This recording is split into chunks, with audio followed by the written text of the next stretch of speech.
Hello everyone and welcome back to the Decoders channel for DeFi Decoded number 17. Man, number 17, that's cool. And tonight we have Z from Sujiko. I hope I say it well. Yes, what up, man? Cool. And so yeah, welcome on, bro. And Hash, you home. You're home. You're home. Welcome home. Thank you. Welcome back home. How are you guys doing? Yeah, not too bad. Not too bad at all today, man. Thank you so much for having me on. How about yourself? How are you doing today? A pleasure. I know you slided in my DM and Harsh told me that you were like the guest from this DeFi Decoded, and I told you, we're gonna see each other in a couple of hours.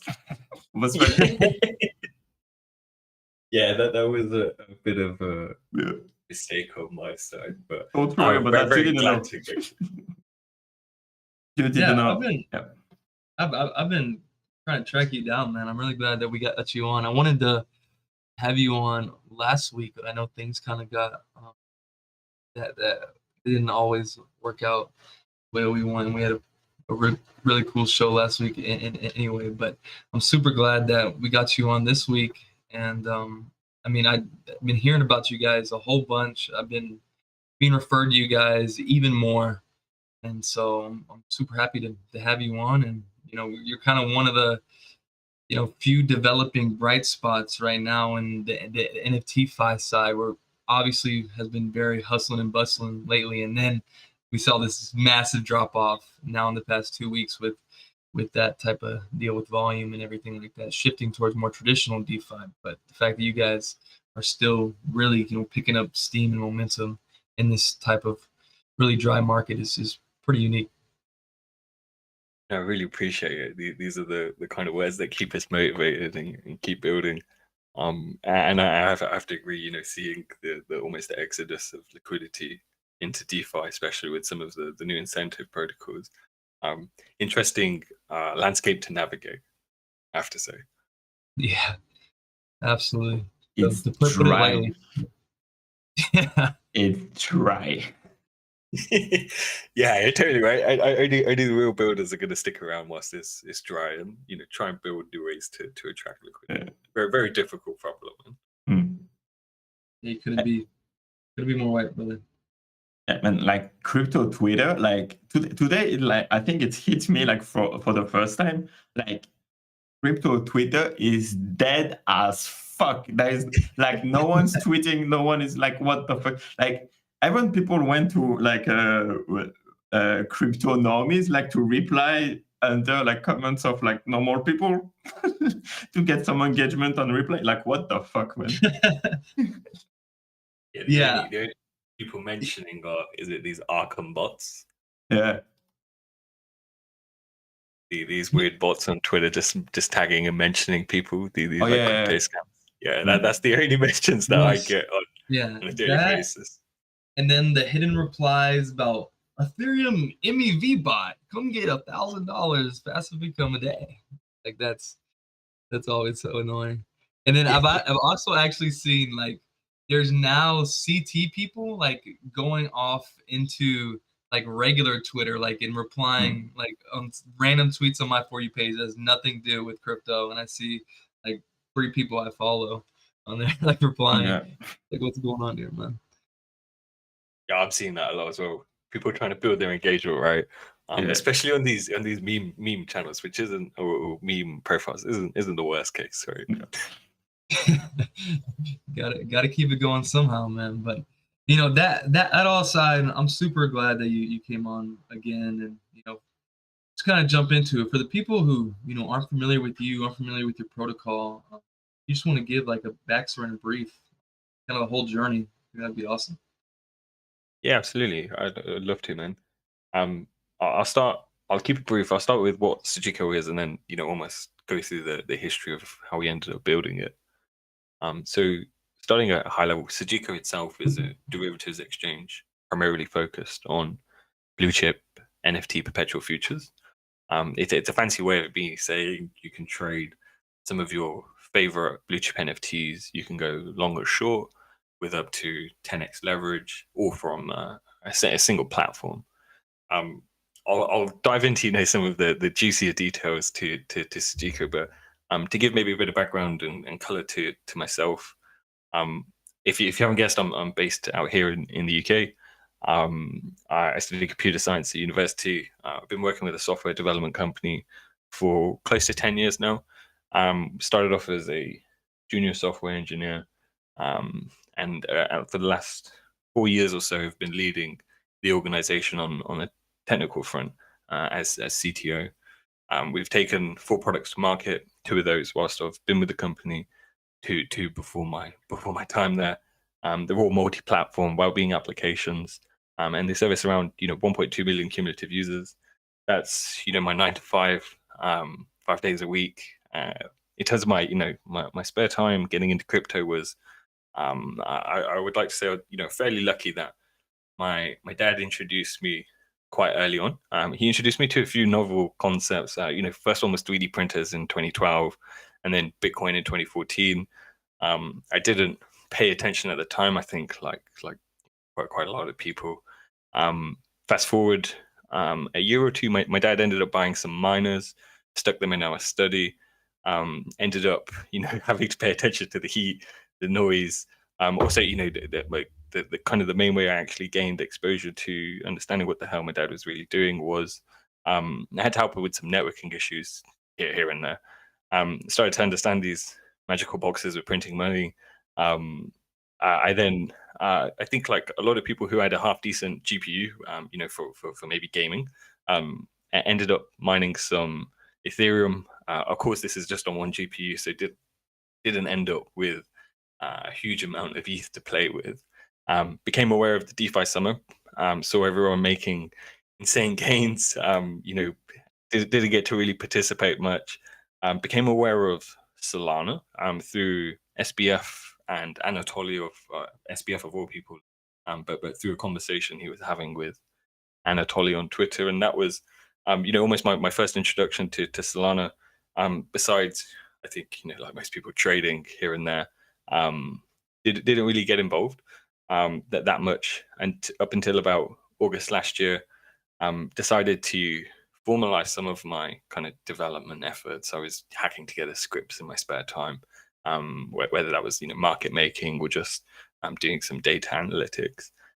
Ended up putting together a small project for the summer camp hackathon last year, hosted by the foundation, and that was the project that I submitted was called Soul Apps. It was a small application directory or yellow pages for projects that existed on Solana, almost a replacement or something to complement the Solana ecosystem pages which already exist. That was kind of my induction into the ecosystem. Allowed us to establish relationships with different protocols, especially with the ones that we were trying to list on Soul Apps. Then fast forward to November, just before Breakpoint Lisbon, put together a developer library called Soul Toolkit.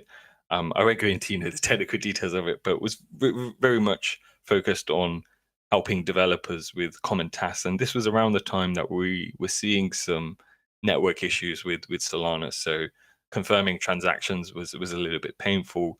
And I now have learned that a lot of teams had built something very similar as proprietary technology over the course of their development. And but putting that aside, Breakpoint Lisbon happened, and this was just before FTX, of course, the post-Luna crash. Mm-hmm. Got to understand some of the pain points from existing teams around existing perpetual futures platforms, but also why they hadn't necessarily ventured down the avenue of building out NFT pubs. So learned from the likes of Switchboard, Drift, Mango Markets, Radium. Got to understand some of the real blockers, and to kind of almost summarize them in a bit of a nutshell. That would be how we can bootstrap liquidity, how we can source reliable price feeds, and how do we manage risk throughout the platform. And then we of course saw almost an execution of a lot of different platforms. You had, of course, the Luna fallout, which took out Drift V1.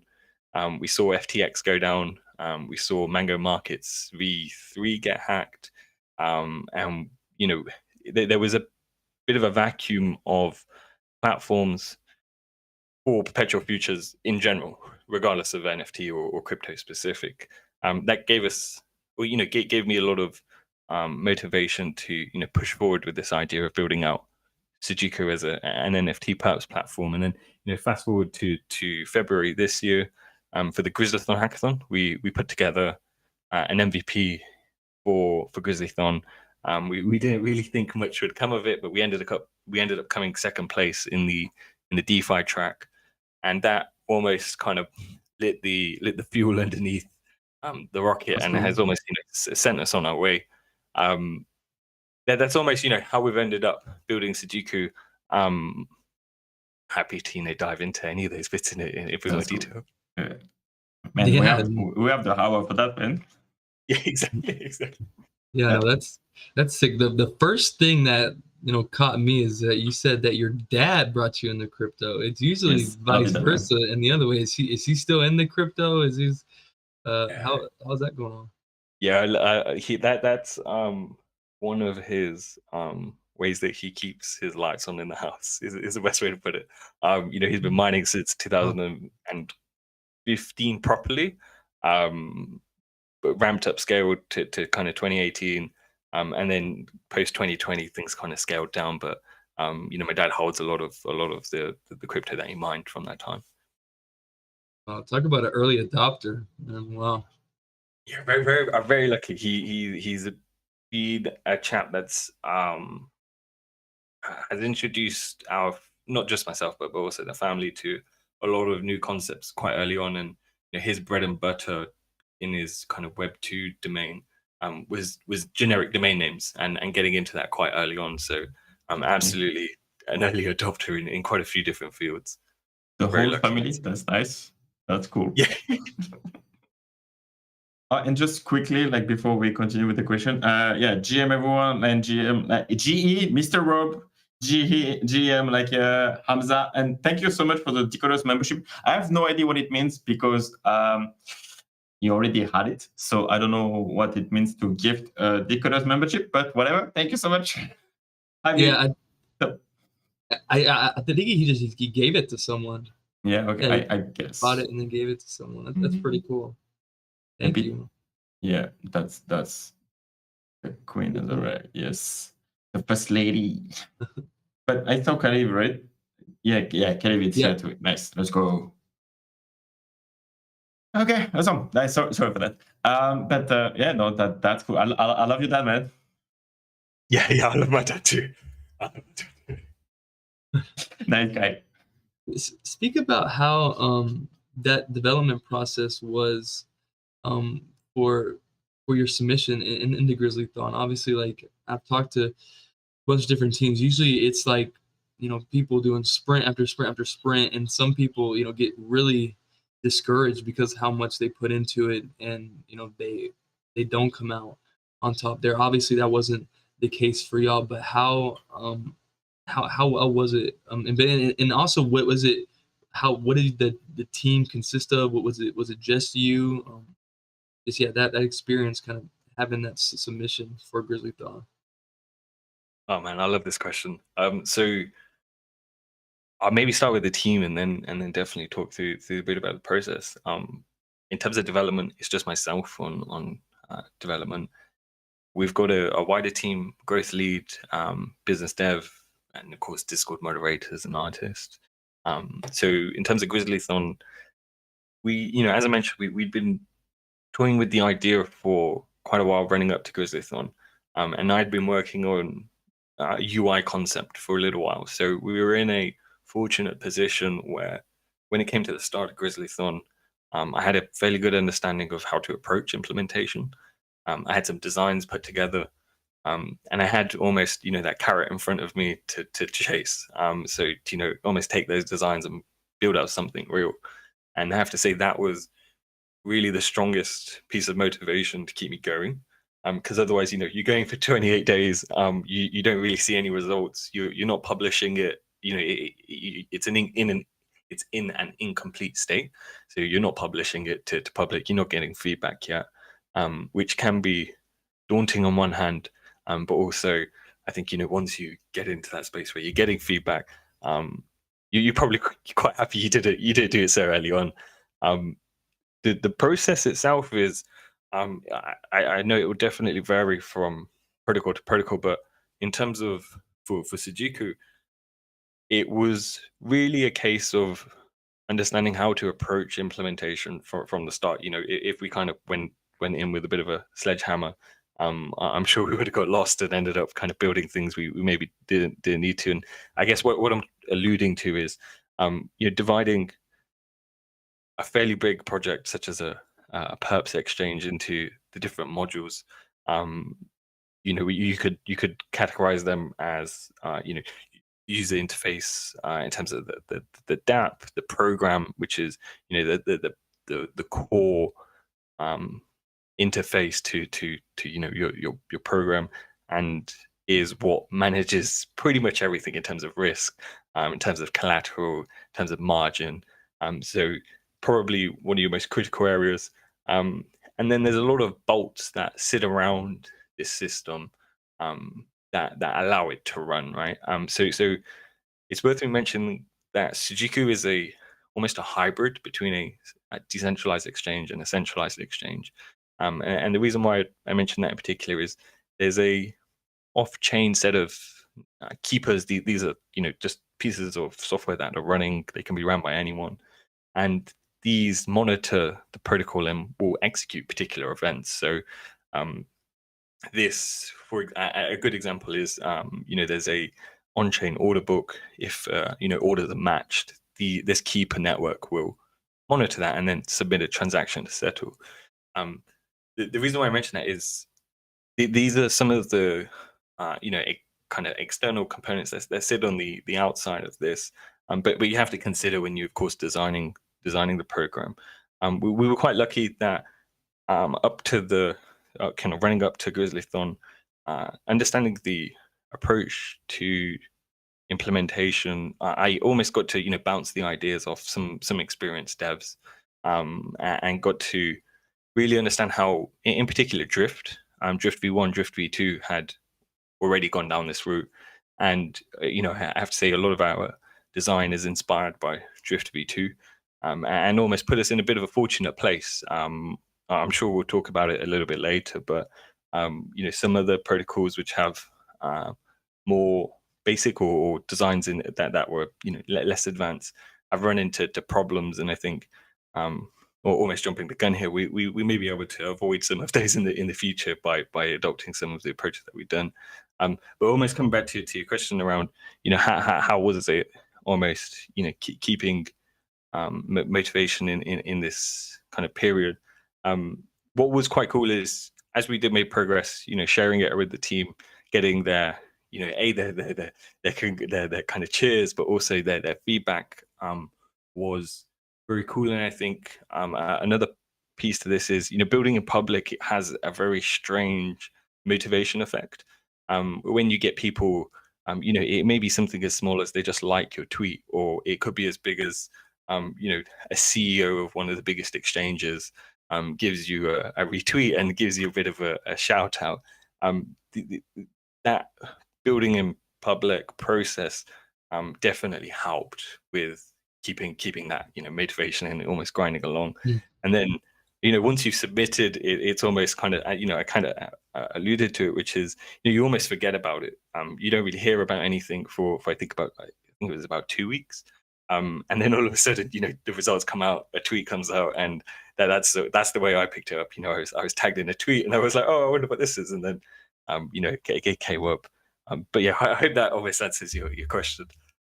Yeah, no, it seemed like it was obviously a very complex development that required a number of different considerations because of the amount of variables that you guys had. And since you were the only one doing that development, I'm sure you had to have a lot of talks, a lot of DMs, a lot of calls with different developers to make sure it worked as intended. I myself is not a super technical person, but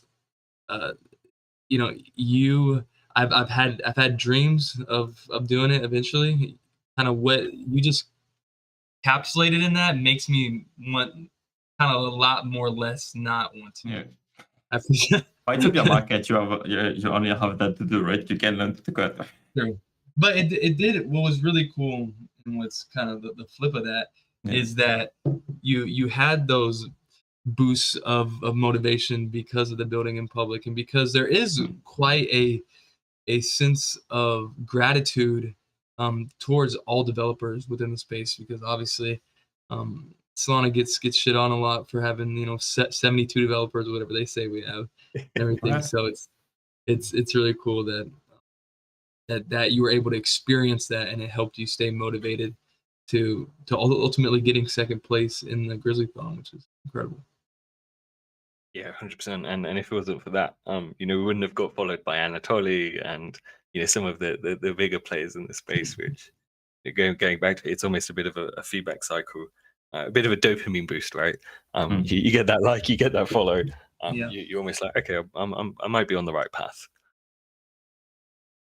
Yeah, and we just thinking about that. We talked about kind of when exactly was that? For some reason, I'm blanking on the date of when Grizzly-thon was.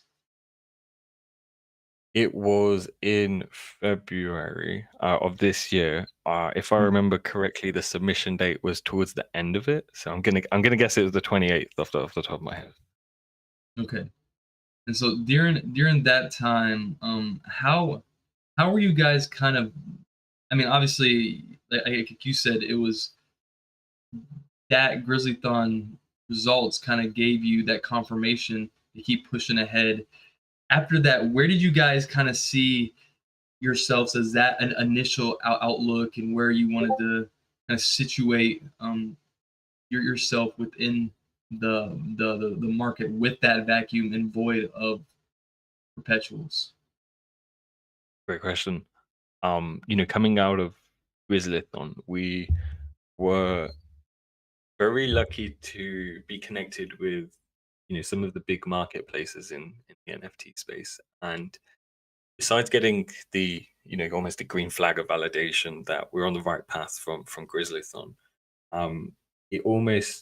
it also gave us a lot of new connections to existing protocols, again, the likes of, say, Radium, who, once we got to talk through some of the approaches to our implementation, we got feedback, and that process has been, almost vital for implementing guardrails across the protocol. And, I could rattle off about 10, 15 different guardrails that we have, and maybe half of those I could attribute to other developers suggesting those or putting those ideas forward. And that's I think a really overlooked kind of piece of the development cycle. And maybe it's just because there's 75 devs and we can actually pull that all off in one cool way.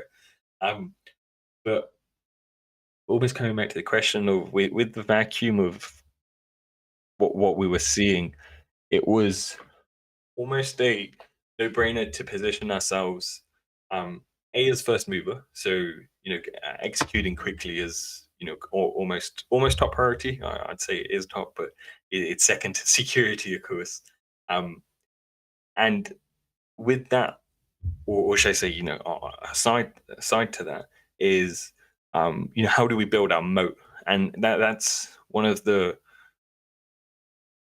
trickiest parts of a product or a feature that could be replicated by a competitor. We're a small team. We are fairly limited funding. Compare it to the likes of some of the biggest marketplaces in the space, and we're talking war chests of close to $500,000. Sorry, $500 million. $500,000 is nothing to these guys, right? $500 million north of. It takes almost just a hint at some of these products for them to build it out and push it out. And that really brings us to how we position ourselves in the ecosystem. So integrating with ecosystem providers, fancy term for me saying, integrating with, say, loan providers or aggregators, or enabling new product features. That could be through composing on top of Sujiko itself, or composing to Sujiko and another protocol together. Getting that or positioning ourselves to be able to do that is again almost a really vital piece to the future vision of Sujiko. And the long-term direction is really around establishing Sujiko as a one-stop shop for NFTs. So that could be spot, that could be perps, going for a very similar evolution to what a lot of centralized exchanges have gone through, which is providing building out a suite of different products that can cater for your entire user base. It is worth me saying that that's the long-term vision. The short-term vision is really to nail down NFT perps. Is to get those right, get those right on Solana, and make us the number one on Solana. So when you think of NFT perps, you think of Sujiko, right? But long-term, absolutely, building it out to be more of a fully fledged marketplace, which can cover spot, perps, some of your more exotic financial instruments, and also take care of different types of collateral, so you don't have to worry about converting and selling off. But yeah, I hope that answers a bit of the question. Yeah, Vince, did you have something? Sorry. Yes, yes, I have a lot. Okay, so just can you define for everyone in the audience and even myself to make sure I know what the fuck we're talking about, the NFT, what's a perpetual contract? Oh, I love this question. So a perp is a derivative of an underlying asset. Yes. It's a contract. It's I try to avoid the term, but it's a fake contract. It's a representation of the underlying asset. Think of Bitcoin and its associated perpetual market, Bitcoin perp. An implication of it is you don't need to host any of the infrastructure to say store your, in this case, Bitcoin, and you can trade using it normally in most cases kind of one token, which would be USDC or USDT. We've seen with Binance, they've rolled out coin margin perps. But jumping back to it, as the derivative part of it implies, it's a synthetic asset. It aims to track the underlying through a few different mechanisms. What we see on most perp exchanges is funding rate. So typically you'll see a fee paid from longs to shorts or vice versa, depending on premium. Premium is just a fancy way of me saying the difference between that perpetual price, the midpoint between the ask and the bid, and the price of that underlying asset on the spot market. Let's say Bitcoin on the spot versus Bitcoin on perp. That's almost a derivative in a bit of a nutshell. Yeah, so it's a contract that say on the date, this Bitcoin, a Bitcoin will be worth 40K, and if the contract expired at that date and the price is not reached, I paid the premium plus, and I have to buy it, right? Is that exactly? Or is okay. So that's a different type of derivative, right? The derivative that we're talking about is a perpetual future. So this is a derivative that doesn't expire. It's implied there. It's perpetual. The primary. So instead of expiring, it has a funding rate mechanism. So what you would normally see on the contracts that you were describing there, which are expiring contracts, they wouldn't necessarily have funding rates. Some do, some don't. Depends what kind of marketplace you're looking at. But perpetual futures, no matter where you kind of look, you definitely see funding rates applied. Yeah, what you were talking about is options. Yes. Okay. So I'm messing up everything. Not messing up, but mixing up everything. Okay. So what you said, option contract, right? Yeah. So remember D, right? How D calls. Yes. Is their deal. Yeah. That's that. And perpetual. Okay. So what am I buying when I have a perpetual? Is that the I owe you stuff, kind of? Because that's what you said, right? You're buying the asset, but not really. So is that I owe you at the end of then there is no date. So, okay, what the fuck am I buying? So you could definitely view it as a bit of an IOU. It is a derivative, right? In this case, completely synthetic. You can't take the contract out of the platform. Yes. It is, if you could think of it as an IOU between the exchange and yourself. Okay. So okay, okay, this question is completely for me. Like, what am I buying when I'm buying a perp? What's happening? What Zach, could you describe what's the difference between Yes. spot and perpetual? Totally. So, best way for me to explain it is maybe with an example. So, let's go back to the example of Bitcoin and Bitcoin perp. The Bitcoin Yes. is the spot market, and Bitcoin perp is the perpetual futures market in this case. Yes. The spot market, when you buy, you of course end up owning that Bitcoin, that let's call it physical just for this sake, that physical Bitcoin. That is, you can withdraw that and you can store that on, let's just say a ledger. You can sell on it, but typically you would need the asset in the first place. So you would need a Bitcoin to be able to sell it, right? There is this whole kind of idea of margin, but let's just put that to the side for now, right? I don't want to confuse things anymore. But then let's look at perpetuals. So or also touching on the idea of what are you buying when you buy a perpetual future. You're buying this contract which represents the underlying. So Okay. you buy Bitcoin perp, you can't withdraw it. It's only represented within this platform. So let's take Sujiko, or let's even take Binance. That perp has its own liquidity structure, whether that be a limit order book, which I think most people are familiar with, or it could also be a VAM, or even an auction mechanism. These are just different mechanisms that allow us to trade this particular perp contract. At the end of the day, it is a virtual contract.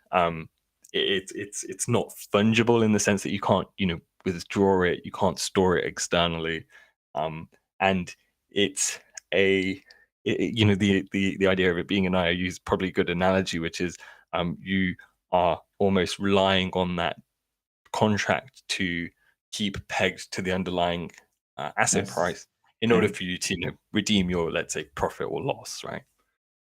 Okay, cool. So nice. Okay, so it's a contract that represents the assets, whatever the asset is, Bitcoin, NFT, whatever, like gas. Like you have perp on everything on the traditional market, right? So that's cool.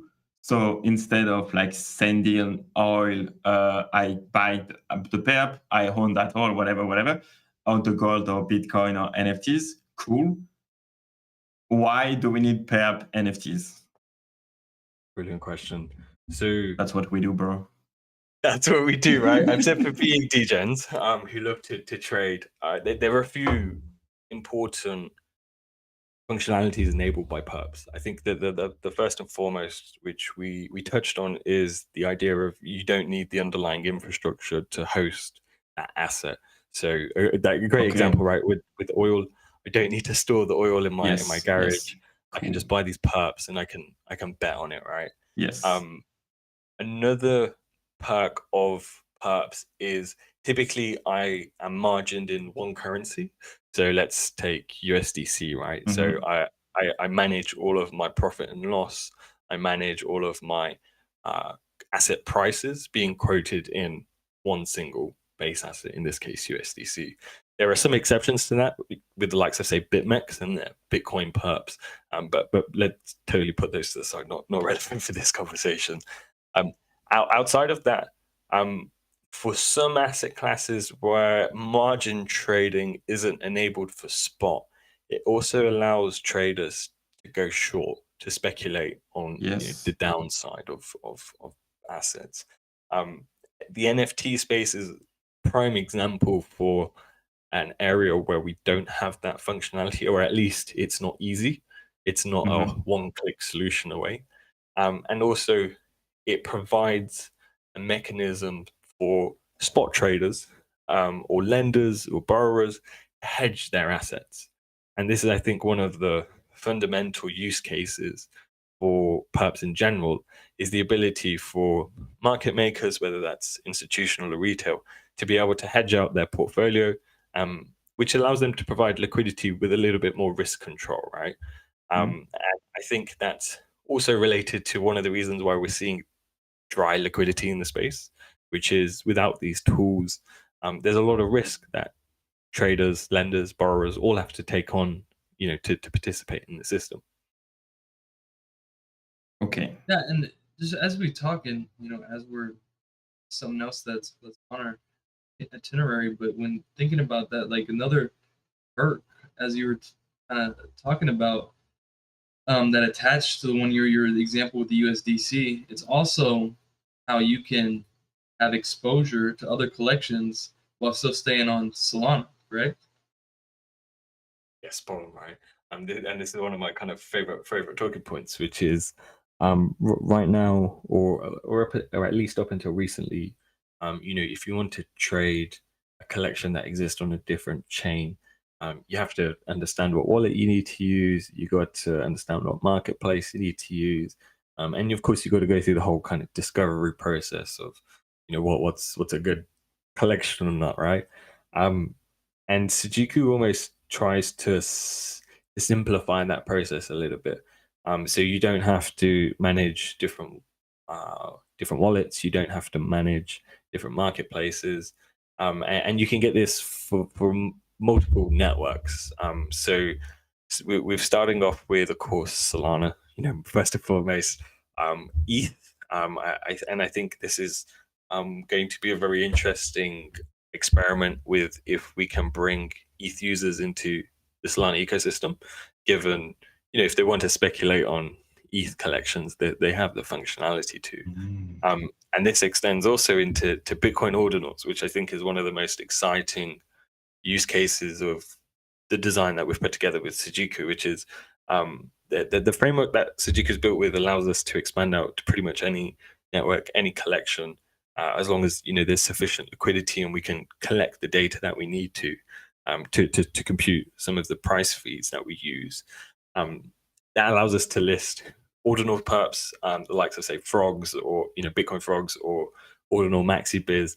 And this, again, almost touching back to the point I mentioned around the ETH space, it's again a really interesting experiment to see if we can tap into some of the liquidity that exists on the Bitcoin ecosystem, right?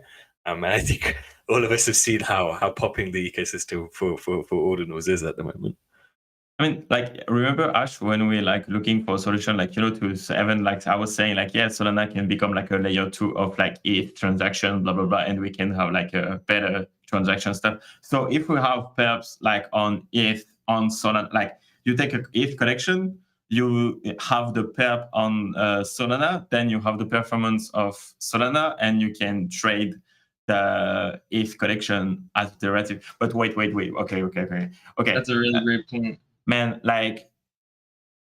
why you don't say, okay, I have 1,000 DGods perpetual contract to trade on Solana. Who wants what?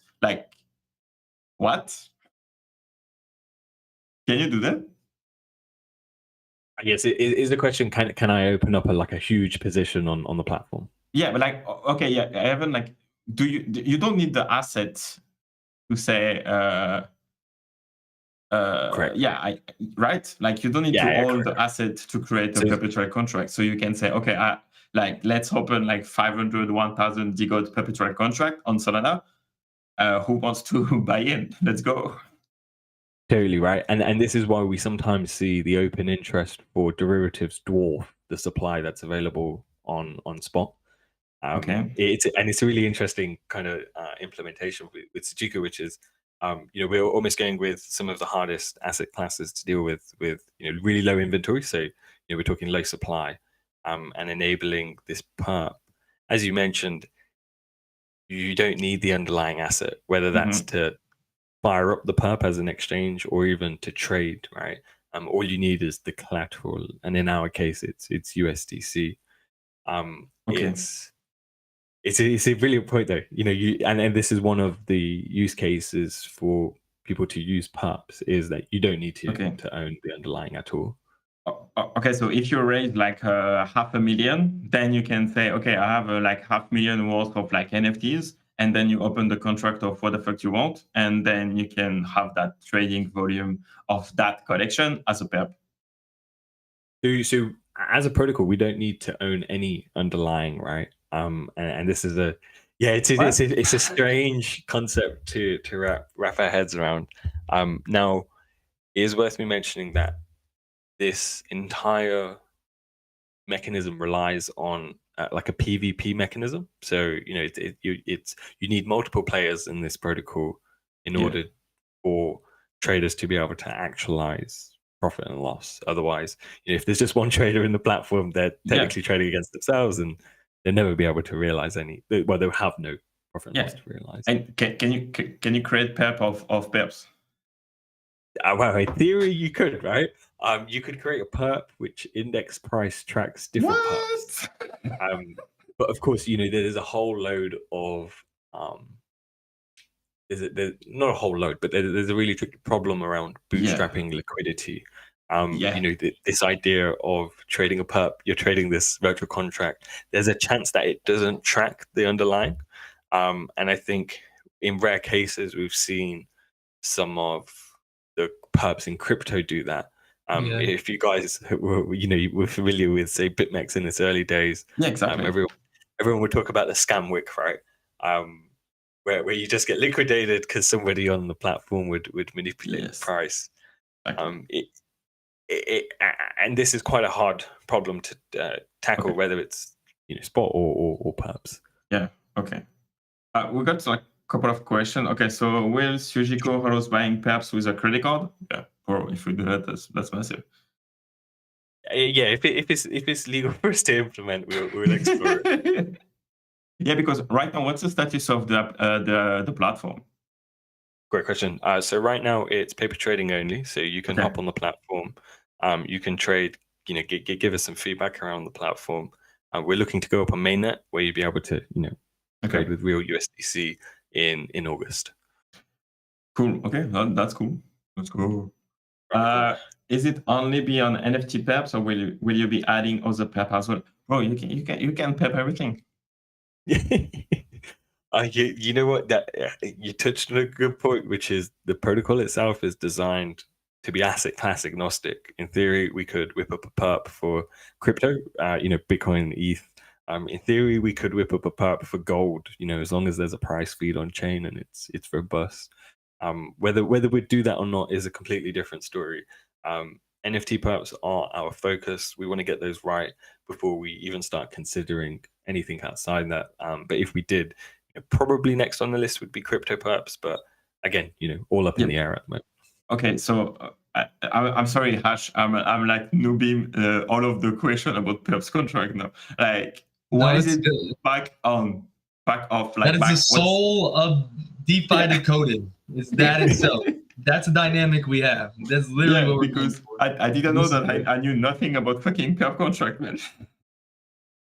Okay, so like, what is backed by? Like, because USDT, well, like everyone has question about USDT, but like perps contract in the fucking world, like everyone can emit perp contract and say, okay, I perp gas and I'm fucking Russia or China or whatever, like buy my perp contract. It's a good question, and the biggest limiting factor to, I guess, anyone whipping up a perp is your ability to attract liquidity and attract traders. That's it. So, and it sounds like a really simple, two pieces to it, right?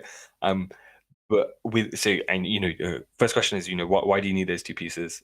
Without liquidity, you won't have traders. And without the traders, the liquidity is almost pointless, right? And the second part is why, not why, but like almost, why are they the only elements to what you need to get off the ground? Well, as long as you've got the infrastructure, and pretty much today you can find 101 or 1,001 different exchanges that offer very similar financial products, but only like maybe the top 10, top 20 have any decent volume on their perps, perps in general. And the reason being is bootstrapping liquidity is extremely hard, and typically exchanges have a deal with market makers, and that's an institution or an individual that will provide liquidity in most market conditions, not necessarily all, but in most. And as you can imagine, decentralized derivatives exchanges have a little bit of a tougher time with that problem in general. Yeah. There is no market maker you can almost reach out to, get a contractual obligation for them to provide liquidity. It's much more of a, how do you design the protocol to be able to bootstrap it in the first place? And to almost even throw the confusion one step further, the primary mechanism of bootstrapping liquidity in Sujiko is actually a virtual automatic market maker. So you might be familiar with an AMM. Like Pancake Swap and Totally. Yeah, cool. Totally. And then a VAM is almost an innovation past that. It's completely removing the two tokens, let's say token A, token B. It's replacing them with virtual token A, token B. And instead of having to deposit any of those two tokens, you can deposit token C, which in this case is USDC, right? And the whole kind of idea around this is there is let's call it a wrapper called the clearinghouse, and that's really what has to liquidate users. It has to manage risk and margin effectively, because if it doesn't, there's a strong chance that perp won't track the underlying asset. And as soon as you get into a problem where the perp doesn't track the underlying asset, you'll very quickly have this scenario where your liquidity will evaporate and your traders will disappear because there's no confidence in that market, right? Okay, it's a very why would you lose track of the assets in the MM? Because the MM is always balanced, right? So like the perp should reflect that too, right?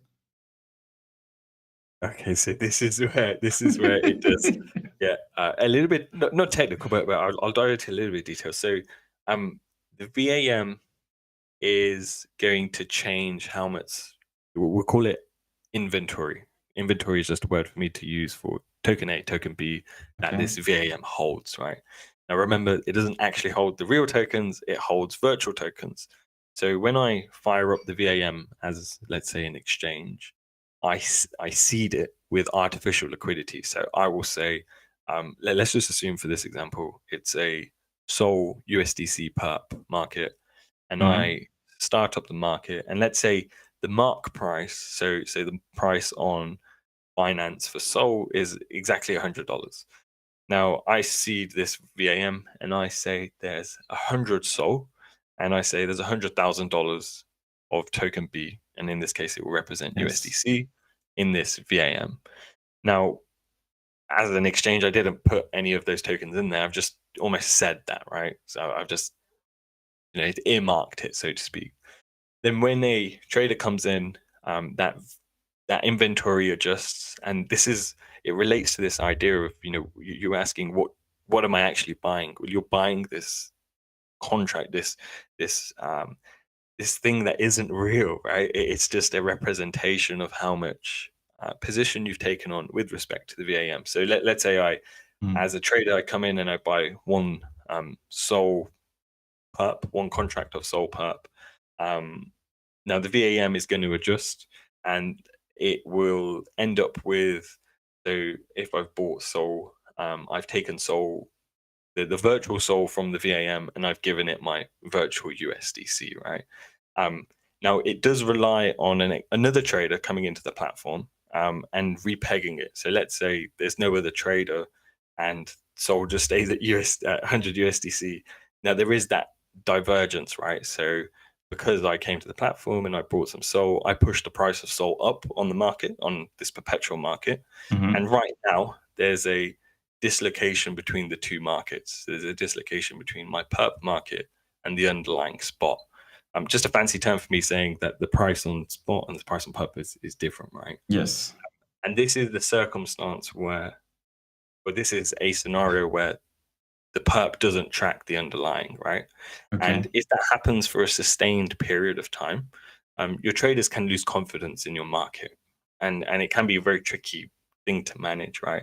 Now, typically, most perp markets that are well established, even if they diverge for a short period of time, we'll see a market maker come into the platform, repeg it, right? Yeah. But you this can is have arbitrage trader too, right? Like arbitrage trader can, Okay, cool. Okay, that makes sense. Exactly That's right. cool. And the kind of the main thing for me to emphasize is it relies primarily on confidence. Mm. There's a confidence in that trader to come into the market to take a position that pushes the perpetual closer to the index price. Maybe they hedged it out, so they captured that delta, or maybe they're just taking a directional bet. Without that confidence, there will be no trades, and it's a very kind of tricky flywheel to get kick-started. Once you've got it kick-started, it's incredibly fun to bootstrap, but getting it off the ground is definitely the hardest part. But if you have enough liquidity, you can basically bootstrap by yourself. Like the platform can trade between like different wallet or whatever, and you wash trade your like initial bootstrap stuff. But that's how they do things, right? Yeah, absolutely right. And you could argue whether or not a market maker for an exchange is wash trading or they're providing liquidity. It's a bit of both, right? Some of your more reputable exchanges will only provide liquidity rather than wash trade. But we definitely see a strong mix between the two across all the exchanges. Okay. Ash, were you aware of all of that? I was not. Cool. Just from the last 5 minutes, I was not. That's and that's Okay. I mean that's like I said, I'm not super technical, and I thought I knew enough. This was it's always awesome having people like they up here, because even when I think I know a lot, I realize I don't. Yeah. That's the beauty of it. Yeah, and Z, like I need to call you like in private. Like like we can do an episode 2 because I have so many questions popping up, and it's already like 53. Bro, can we do 130? A stream of like 130? Do you have time? Do you have extra time or not? Yeah, sure. Okay, and Ash, do you have time? I actually do not have okay. time. Yeah. Okay, we need I'm episode sorry. 2. It's okay. And Mr. Rob, when does bridge into traditional option style contract when it's based on time as well with specific expiration date? There is no expiration date, right? What you're talking about, Mr. Rob, is about like call and puts contract, right? Yes. So from my understanding, that would be more of a traditional option. Yes, exactly. It's something that you could build on top of Sujiko, but it's not something that we'll be offering as primary contract. Yeah. Okay. And dude, I bought some soul perps on Kraken and learned a lot of lessons. Fuck around and find out. I'm curious about your lesson that you learned. His display name suggests what might have happened. Correct, because then you can have liquidity through writers and buyers. People who create the contract. Yes. Okay. Yeah. So I guess there's also something worth me mentioning, which is typically options relate to the spot market. So it's the right to once you've exercised the contract, you may end up with a physical Bitcoin rather than a perp or anything like that. Yeah. So it's very much related to the spot market. Man. Yeah, very, very big brain stream today. That's for sure. Okay. Do we have a guest for next week? We do not. Can you come back next week, bro?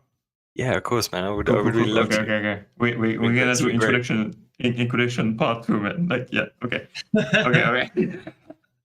Okay, so now we have a guest, man. Yes. We do. I'll put it in my diary. Me too. Okay, it's fascinating. It's cool. All right. Yeah. Sorry, Ash.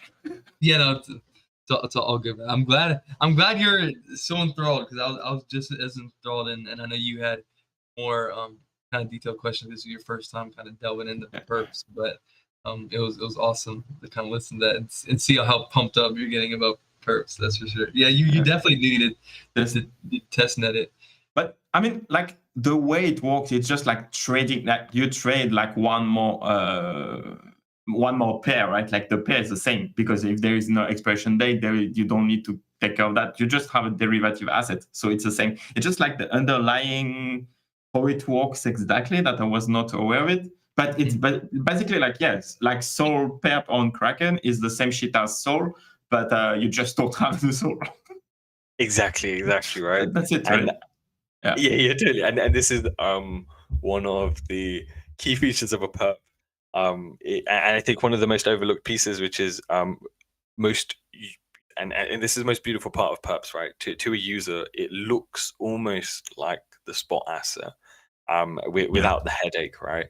And that's really what we're trying to build, is that user experience where no headache of any spot assets. You just trade the perp itself. Of course, just like Fuck Around and Find Out mentioned, there's a lot of lessons that comes with that, margin requirements, risk management, the whole shebang that comes with that.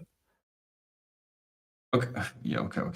I have so many questions. I'm sorry, man. I'm so sorry. It's okay. I gotta say before we do kind of call it a day. Definitely hop over to our paper trading app. Yes. Okay. Give it a spin. That there's no kind of cost involved. It's completely free at the moment. Yeah, we'd love to get your feedback and would get you kind of as you're using it. We'd love to hear some of the questions that come out of it. Yeah. Okay. Yeah, as part of our closing, that's one of the things we definitely want to be able to give you an opportunity for, is that we ask everybody, what is the key points that you want the audience to take away? They don't understand shit, man. So I guess maybe 2 or 3 points. The first is, of course, tune into our Twitter, our Discord. Keep an eye on kind of our traction. We're on paper trading now. Leads to my second point. Hop over to Sujiko.trade. Give DevNet a play around. Let us know your feedback. We've been pushing regular updates kind of every 2 weeks or so, and we had a pretty large batch of updates go up earlier this week. We'd love to hear in general feedback, especially from traders who have used other perpetual derivatives products, BitMEX, Binance, FTX, and anything you can kind of think of. And then the last piece would be a small shill. We've got a small NFT collection coming up in August. It's quite closely linked to the protocol. The protocol to begin with will be gated access, and this collection will have initial access. There's also an exclusive area within the application, which we call the degen zone. This is where new markets get listed, and if you hold some of the warriors, depending on how many you hold, you'll have access to this degen zone earlier than everyone else. So almost getting you early access to markets. We're currently in pre-sale stages. Of course, if you guys want to participate, just hop into our Discord, open a ticket. Other than that, definitely, we really appreciate you guys having us on, and would really love to talk next week on and dive into it a bit more. Oh yeah, you're coming back, bro. Like, I don't care, you're coming back. Love it. And then lastly, what are you looking for right now? Like, what excites you the most in Solana DeFi right now, obviously outside of your project? Oh man, this is a great question. I think some of the most exciting work right now is in the re-energizing of the DeFi space. We touched on it right at the start, which is this exodus of liquidity to the DeFi space, and I think some of the execution by teams, whether they're old or more recent, has been pretty impressive. To be able to bootstrap liquidity, a great example is MarginFi. Probably will become a stellar example for other protocols, including ourselves, to look up to and follow. MarginFi is probably one of the most exciting pieces for me. Outside of that, in terms of kind of new primitives, of course I'm biased with Sujiko, but outside of that, I think some of the work that we're seeing around derivatives with respect to HXRO, these guys have been building some of the Lego blocks for quite a while, and we're starting to see some composable protocols come out. That's got caught my eye quite a lot. Outside of that, of course, I have to say Fi Dancer. I have to say some of the Grizzlathon winners, D Reader, in particular, Blessed Bob from Blessed Burgers, and also some of the other guys who've come out. Definitely, I think this hackathon just recently gone, and the upcoming hackathon, have produced quite a few, have produced builders that are going to stick around. If you're building in this kind of market conditions, there's a strong chance you'll stick around for a while. And if you can build your core community now, there's a chance they're going to give you some pretty good feedback, and there's a strong chance, or you're increasing your likelihood that you will hit product market fit sometime. Let's go. Yeah. Ash? Yeah. It's been a pleasure. It has been a pleasure. We definitely got big brained on that one. I'll tell you what. What's funny is that we actually had kind of HXRO was actually a surprise guest on one of our shows. He's actually Nice. Vince will remember him because he was the surprise guest that was very passionate about his project.